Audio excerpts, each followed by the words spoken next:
Hey everybody, Tracy Monty Smith with SH Coaching. So glad to see you back here in our little video chats. And I just want to, first of all, take a little bit of time at the beginning of this one to say thank you.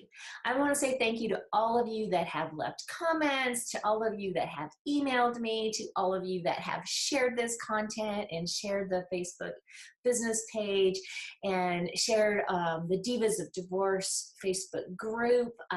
Your support means so much to me. I can't even really even begin to tell you how important that is and how much it means to me in you helping me to spread the word around this work, because I feel that it's crucial, and I feel that it's very vital in helping women of divorce to get back to finding out who we are and stepping back into our own skin and our own identities and realizing that we are who we are because of who we are.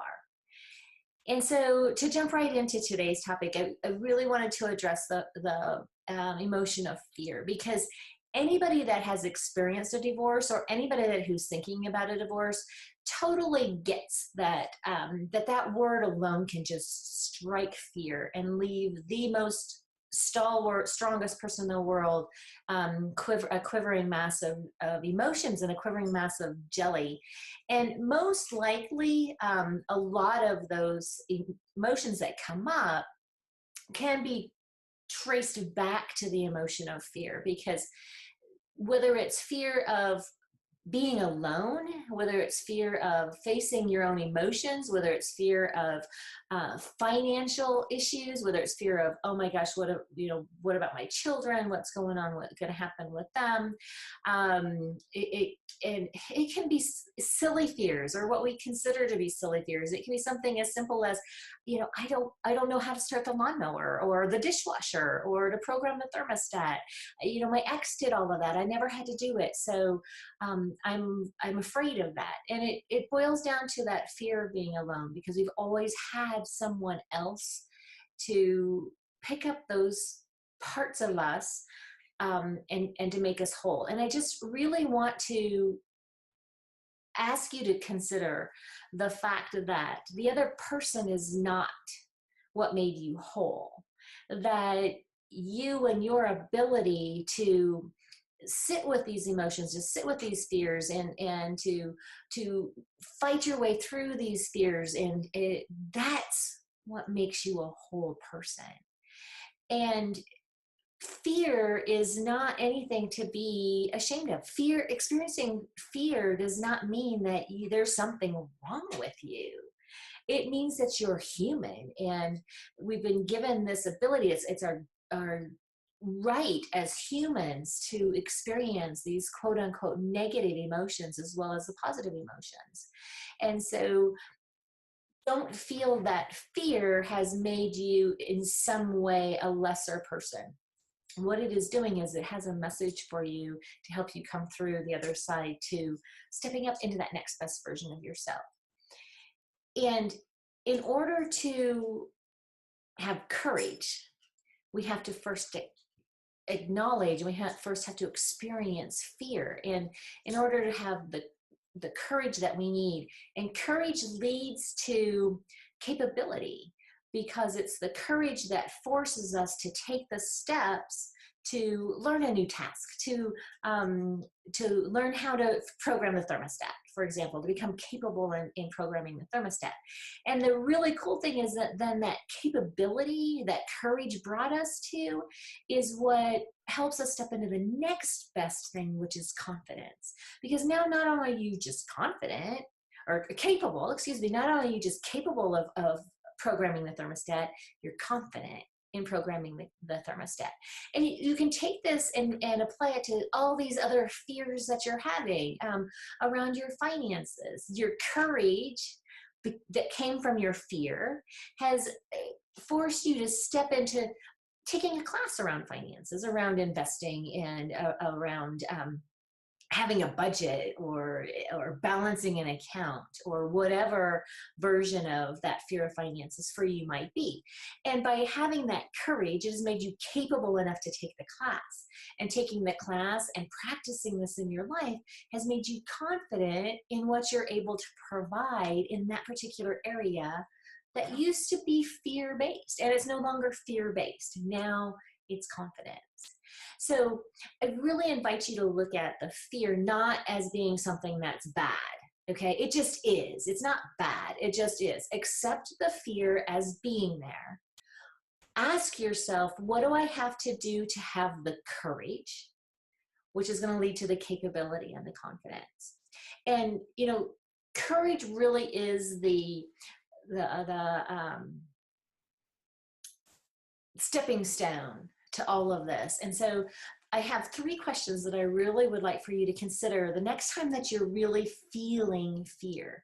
And we've talked some in the past about what it's really like to feel an emotion. And so I'm going to invite you to go back to that, to being into that awareness, that mindfulness, and doing your body scan, which you can download. I'll put the link down below this video to do that. It's free. So feel free to check into that. But I have 3 questions that I'd really like for you to consider the next time that you're feeling fear and feeling that you aren't able to find the courage, that you aren't able to find the courage that is going to make you capable and lead you to confidence. So I've written these down, so you're going to see me check my notes here to make sure that I am saying this exactly the way that I want to say it. So the first thing that I really want to encourage you to check into, to bringing more courage into your life when you feel that fear, is ask yourself, what is it that you are the most afraid of? Okay? Are you afraid of going bankrupt? Are you afraid of being rejected in a job interview? Are you afraid of breaking the thermostat? You know, I don't know. What is truly the fear? Are you afraid of going to a class? Are you afraid of stepping outside of that comfort zone and actually going out and meeting new people? So ask yourself that first question. What is it that I'm really afraid of? And be brutally honest. I mean, you need to sit down and you need to sink into this question and not have possibly not have the first answer that comes to your head, but really delve into it and look into it. So if your answer is, I'm afraid of going to class, okay? So then ask yourself again, what is it I'm afraid of about going to class? Dive deep, find this, okay? First question. Second question is, what would you be doing right now if you weren't afraid?